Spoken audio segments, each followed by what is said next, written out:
Today we're in Phnom Penh, showing why this city should definitely be higher up your visit list. We're Jordan and Kate, two Londoners who traded corporate life for the ultimate honeymoon. Our goal? Finding affordable places to live and travelling in style on a budget anyone can manage. So come through.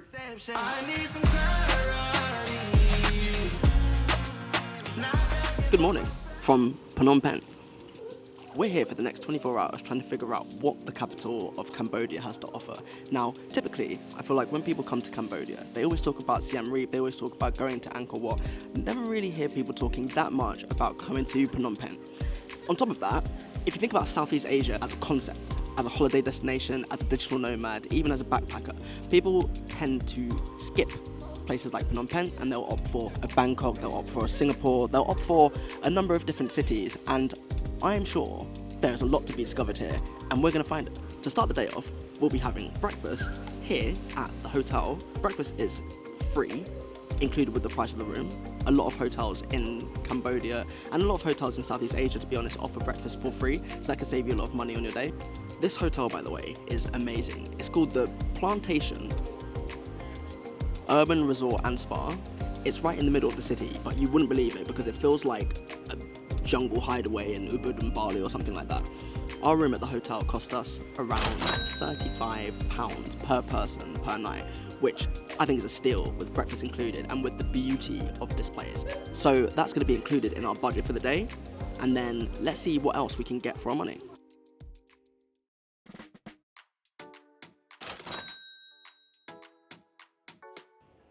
So apparently a lot of the wall murals are hand painted, which is amazing when you actually see the detail of these when you're walking around.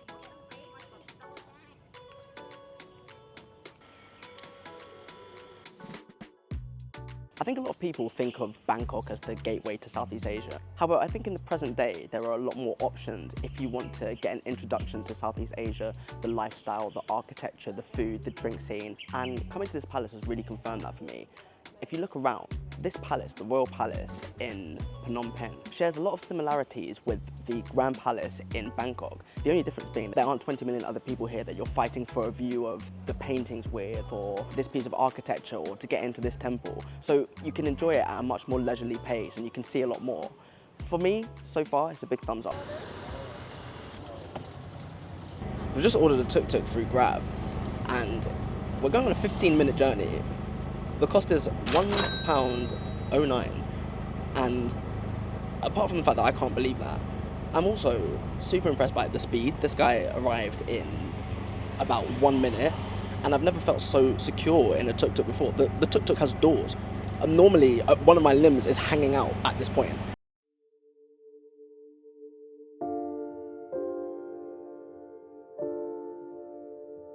We're just leaving S21, which is one of the historical sites here in Phnom Penh. It reveals a deeply interesting but obviously disturbing part of Cambodia's history, which stems from the late 1970s during the Khmer Rouge rule. And for obvious reasons, we didn't film anything while we were in there, but I would highly recommend it as a way to learn more about the history of this incredibly complex country. After the museum, we tuk-tuk to the central market in search of lunch. It was great for shopping, but we were hungry and couldn't find food, so tuk-tuk again, of course, to this place that totally isn't copying another brand. The food was surprisingly delicious, and then this happened. It's gonna sound so mad, but these pieces of fried garlic are like crack. I thought the woman was coming over to take the plate away, and I was getting ready to bite or something. I was like, yo, I want the fried garlic. I'm gonna eat it all. We're heading out for dinner now, so including the entry cost of S21, which was about $10 as well earlier, and including the cost of all of the tuk-tuks that we've taken today, which I think the most expensive has been like $1.50 or something like that, we've probably got about $25 left to spend. Now, I'm not confident that we're going to be able to spend that in the night market or getting any drinks tonight, but we're going to try our very best.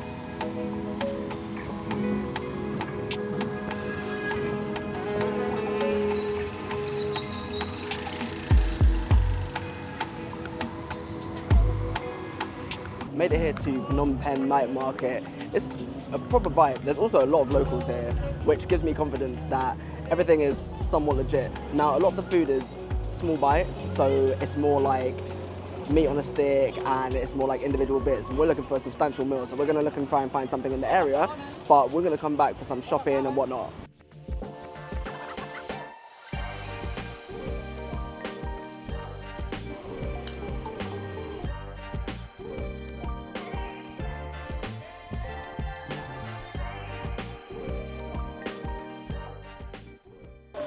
So we got here the Khmer chicken curry. We've also got some water buffalo on the way. It's water buffalo tok lok, lak lok, water buffalo lak lok, and then a Khmer fried rice, Khmer vegetable fried rice, Khmer rouge, Khmer vegetable fried rice, which is enough to feed 5 families.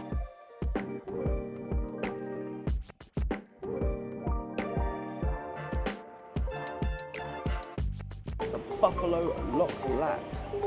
This is the first time I've consciously tried buffalo, so boy.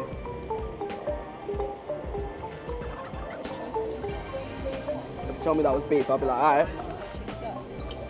Dinner was lovely, great setting, really good food. We had a buffalo lok lak.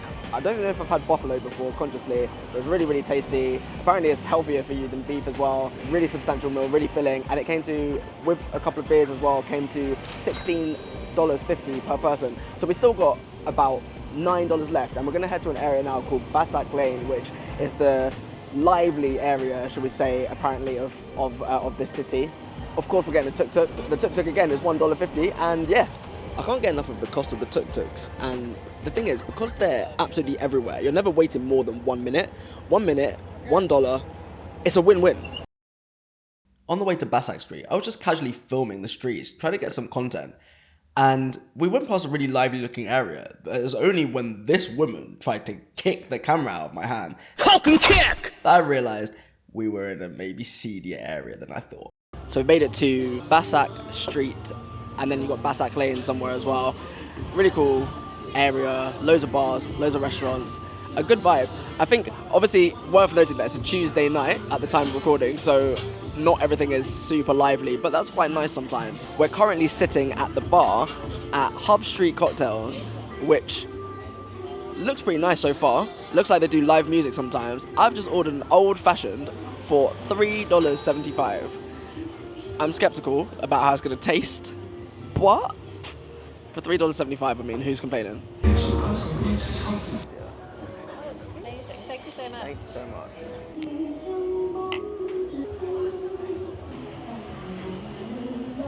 That's delicious. I tell you what, I have paid £15, maybe more. So what's that, like $20 for worse old fashions in various bars in the world. So $3.75. Get yourself out to Phnom Penh and just enjoy it. Just enjoy it.